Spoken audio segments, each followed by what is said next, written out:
There's certainly as many different ways to design for tapestry weaving as there are tapestry weavers. I do find, as I'm teaching though, that after students learn the mechanics of it, you already know how to do joins or to make a curvy line or what weft to use and how to warp your loom. Once all of those things become easier, you start to think a lot about how can I design the kinds of things that I want to weave. And that I've found for many people is really a stumbling block. Some people have a lot of ideas, but they don't know how to translate that into a woven form. Other people struggle with just having ideas at all. Many of us did not come from art school, and we're not used to, or we're not trained to take ideas and put them into a visual format.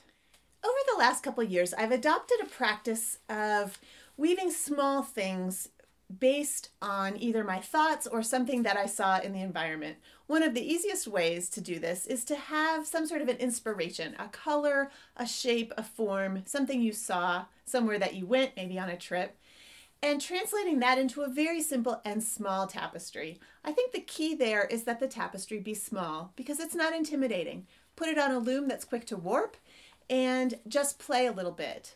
I'll show you what I mean by all of this in just a moment, but I think the advantage of these little tiny things is that your brain doesn't get stuck. When you're facing a tapestry that you want to be of moderate size and you know it's going to take a long time to weave, your brain really resists that, and there's a lot of fear that comes up because you're going to spend months or maybe years weaving on this piece, and if the design is poor, that's kind of scary that you might spend that much time and then not like it when it's finished. So this particular method of doing quick little things, I sometimes even call them sketch tapestry. They don't have anything to do with sketching or drawing. It's just that they're fairly quick and they are just an idea of a place or a color or a form or something even that I'm upset about. I wove one recently that was called anger. Things like that can help you in your life, but it can also help you practice weaving and getting your ideas down in a form that is pleasing to you. I really think if you're having difficulty with ideas and expression and design in tapestry, that this sort of quick sketch-like approach to tapestry can help break you free of that fear that gets in the way of actually doing it again. It also, at the end of the day, if you have many of these little things that you've woven, gives you kind of a diary or a record of the things that were important to you over that time period. Let me show you a few of the little things that I've done over the last couple of years. These small diary-like tapestries have taken different forms. Many of you know that I'm an avid backpacker and a tiny Hoket loom often comes along with me. On recent trips, I've taken dyed fleece and a spindle. My weaving on these trips is focused entirely on the colors, the blending, and the feeling of sitting in a meadow watching the sunset with a tiny loom in my lap. I do enjoy spending time outdoors, and many of my weavings are inspired by things that caught my eye in an outdoor environment. Of course, the same thing could happen in any environment for you.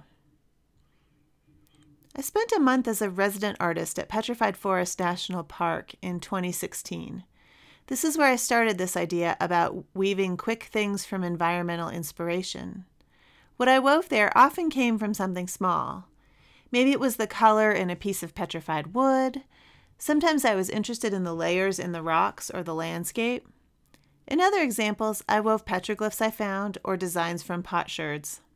I was there during a supermoon and wove images of the sun setting and the moon rising at the same time.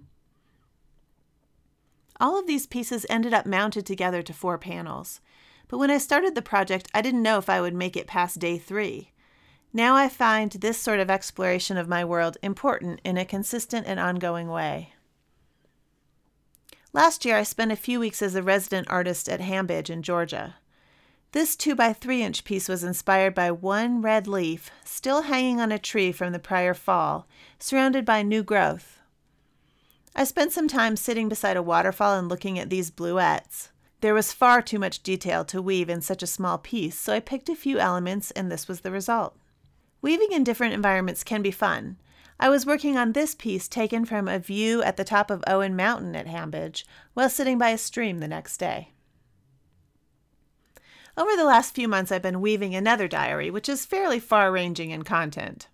This piece is called Save the Tatas, and it was woven right after I had a mammogram. Maybe that's why they got so squished. The look piece came from my own irritation at someone close to me who loves to start a contentious conversation with this particular word. And then there are times when I just wanted to experiment with materials. I had a small bit of Lincoln fleece dyed in short repeats, which means it blended wonderfully in the spinning. I spun it up for tapestry and wove all of it sequentially into little squares. The ideas are endless. I keep a small notebook handy to scribble down ideas of this or that. Sometimes there are little drawings with a lot of text to remind me what I want to portray. Other times it's just words and a potential title. I'll likely never have time to weave them all, but when I'm ready for another piece, there's always one waiting. I've posted on my blog quite a lot over the last few years about this method of sketch tapestry. If you'd like to see more about it and get a little deeper into my experience of it, there is a post that summarizes them all with links on my website at www.rebeccamezoff.com/blog/weave, W-E-A-V-E. Or if you're on YouTube, simply look below into the description and there should be a live link for that post. So here's a little secret for you. Every summer, high in the Rocky Mountains of Colorado, I hold a retreat based on this very idea. If you're interested in an in-person experience based on this sort of designing for tapestry, go to my website, rebeccamezoff.com/retreats, and see if there's a spot for you this summer in Colorado. I'll see you there.